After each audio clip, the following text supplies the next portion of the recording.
Je demande, vous voulez seulement que les gens s'énervent dans ce pays? Vous voulez toujours nous pousser à bout? Vous voulez toujours qu'on craque? C'est ça? Moi, je ne comprends pas. Lorsque nous étions à l'école, on nous a appris que le professeur te soumet un sujet afin que tu puisses l'analyser, afin que tu puisses disserter. Et lorsque tu as ce sujet que tu dois traiter, il y a des arguments pour, des arguments contre. Tu peux même ne pas avoir d'arguments. Tu n'as rien à dire.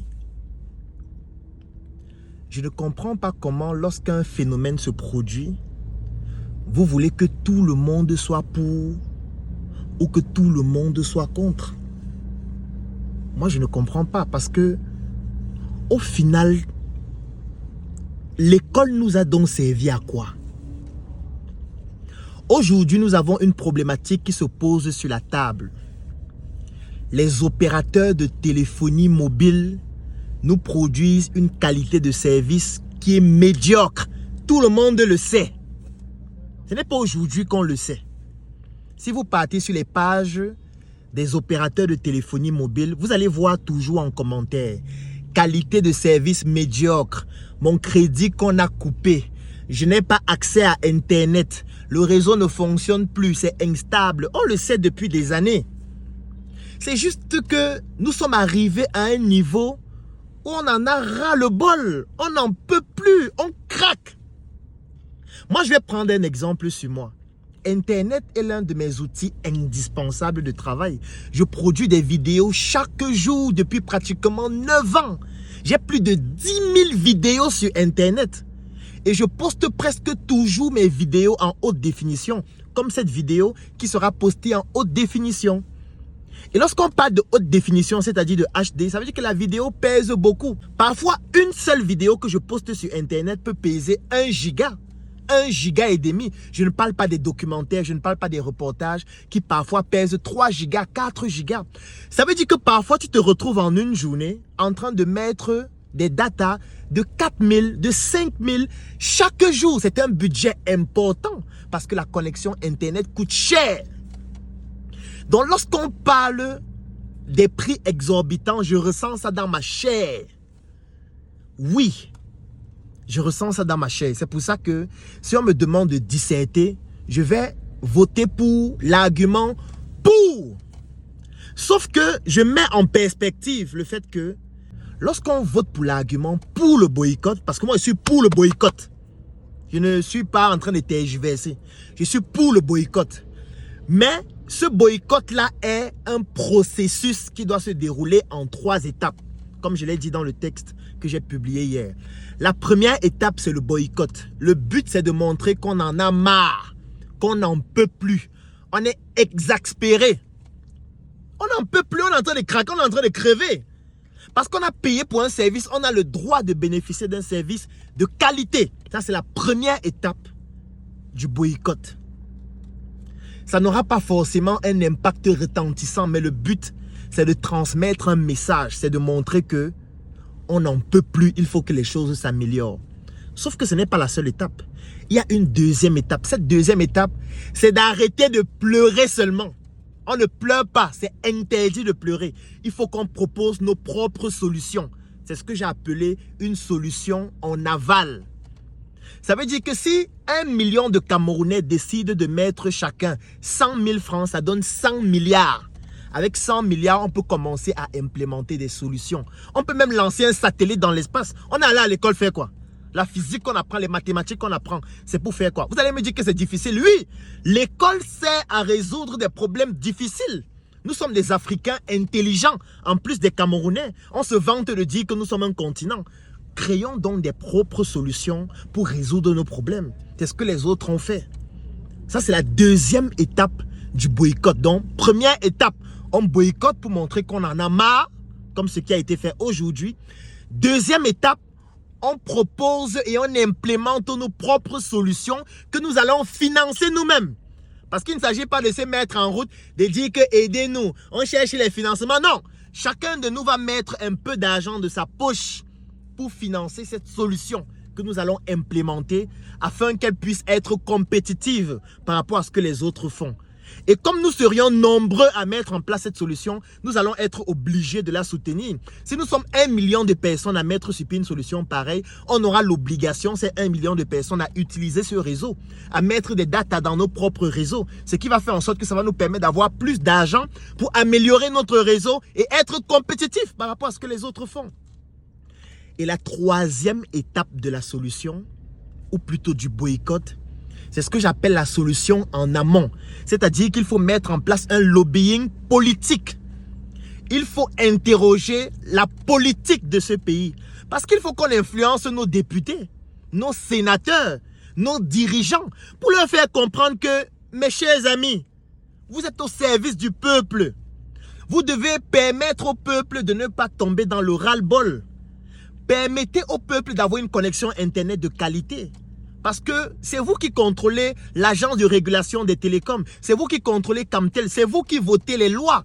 C'est vous qui régissez le fonctionnement des entreprises dans notre pays. Donc vous pouvez imposer aux opérateurs un certain standard en termes de prix, en termes de qualité. Maintenant, le problème, c'est lequel? Le problème, c'est qu'il y a beaucoup de personnes qui gagnent de l'argent grâce à ce statu quo. Et parfois des personnes de notre gouvernement. Et c'est là où j'entre maintenant dans l'argumentaire pour, contre ou ceux qui n'interviennent pas. Parce que je suis pour, parce que je suis une victime. J'ai besoin d'Internet chaque jour, ça coûte cher, ça me fait dépenser beaucoup d'argent. Et quand je dépense beaucoup d'argent sur Internet, ça influence sur la qualité de mes services, ça influence sur la qualité de mes produits, ça influence sur les coûts de production de nos articles. Ça fait en sorte qu'on est obligé de vendre parfois des produits et des services plus chers. Donc, ça me touche. C'est pour ça que je suis pour le boycott, mais un boycott en 3 étapes. Boycott d'indignation, étape 1. Boycott de solutions qu'on implémente avec nos propres financements, étape 2. Et boycott en termes de solutions en amont, parce que nos propres solutions, c'est la solution en aval. Ça veut dire que lobbying politique et influence pour pousser nos politiques à résoudre ce problème. Moi, je suis pour ce type de boycott-là. Maintenant, n'imposez pas à ceux qui sont contre le boycott d'être pour le boycott. C'est un non-sens. Il y a des personnes qui gagnent de l'argent grâce à ce statu quo des opérateurs téléphoniques. Il y a des personnes qui gagnent des rétrocommissions provenant des datas qu'on charge chaque jour. Il y a des personnes qui sont contentes du fait que ça se passe ainsi. Parce que ces personnes gagnent de l'argent de ces multinationales, que ce soit en termes de promotion, que ce soit en termes de sponsors, que ce soit en termes de beaucoup d'autres aspects. N'imposez pas à ces personnes d'être pour le boycott alors que nous sommes les victimes et eux, ils en profitent. Vous ne pouvez pas entrer en enfer et dire au diable que arrête-moi tes histoires là, hein, va prier Dieu. Le diable, lui aussi, il a ses anges. Dieu aussi a ses anges, ses serviteurs. Le diable, lui, défend le contre. Vous, vous êtes peut-être pour le pour. Battez-vous, vous qui êtes pour le pour, là, pour être puissant et implémenter vos solutions. Au lieu de vous battre pour que ceux qui sont contre soient pour. C'est une perte de temps. Moi, je ne comprends pas. Quelqu'un vous dit que je ne suis pas pour le boycott. Vous voulez le forcer à être pour. Pourquoi?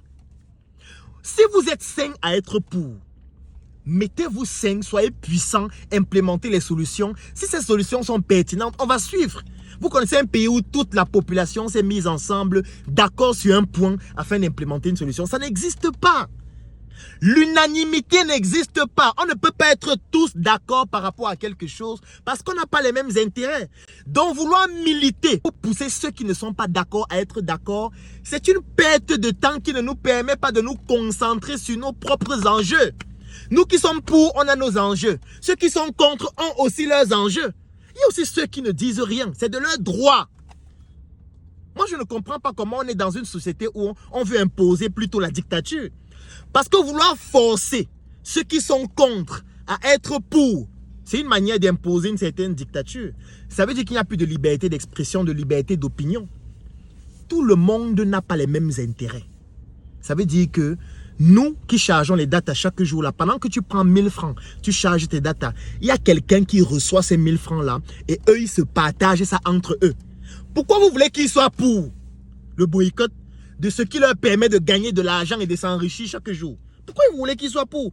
Au lieu de vous concentrer pour apporter vos propres solutions, vous vous concentrez pour les pousser à être pour comme vous. Moi, je ne comprends pas cette démarche, en fait. Je ne comprends pas cette démarche. Donc, c'est la même chose qu'on retrouve dans la religion. Claudel va dire que vraiment Jésus, c'est du n'importe quoi. Les gens vont lui dire que donne ta vie à Jésus, tu vas mourir. Je ne suis pas obligé de croire en Jésus, mon frère. Laisse-moi croire en ce en quoi je veux croire, non, mon frère. C'est la force dont Jésus s'est forcé. Croire en Jésus, mettez-vous entre vous qui croyez en Jésus et militez pour que voilà, la vie éternelle soit réservée pour vous. Laissez-nous croire en ce en quoi on veut croire. Moi, je veux croire en mes ancêtres. Pourquoi tu veux me forcer à croire en Jésus? Parce qu'au final, on devient intolérant. Et la tolérance, c'est cette capacité à accepter la différence.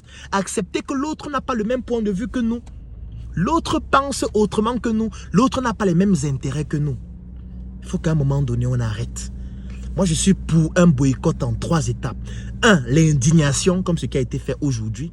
2, les solutions qu'on implémente, parce qu'on ne va pas passer notre temps à pleurer seulement. Et ces solutions, nous devons les financer nous-mêmes. 3, des solutions en amont. Parce que les solutions qu'on implémente nous-mêmes, ce sont des solutions en aval. Les solutions en amont sont forcément politiques, en termes de lobbying et en termes d'influence. Si nous sommes d'accord sur ce point, moi, je suis pour qu'on continue afin que nos qualités de vie puissent s'améliorer.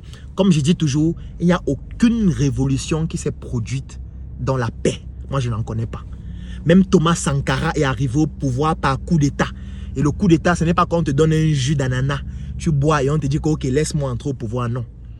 Toutes les révolutions se sont produites de manière violente, que ce soit sur le plan intellectuel, sur le plan psychologique, sur le plan physique même, sur le plan même des guerres. Donc oui, cette révolution, elle est importante, mais si elle n'est pas stratégique, si elle n'est pas pensée, si on passe le temps à se concentrer pour pousser ceux qui gagnent grâce à ce statu quo à pouvoir rejoindre notre camp, alors qu'eux, ils affirment qu'ils ont leur camp, ça veut dire que nous sommes tous des idiots. Et moi, je refuse d'être un idiot.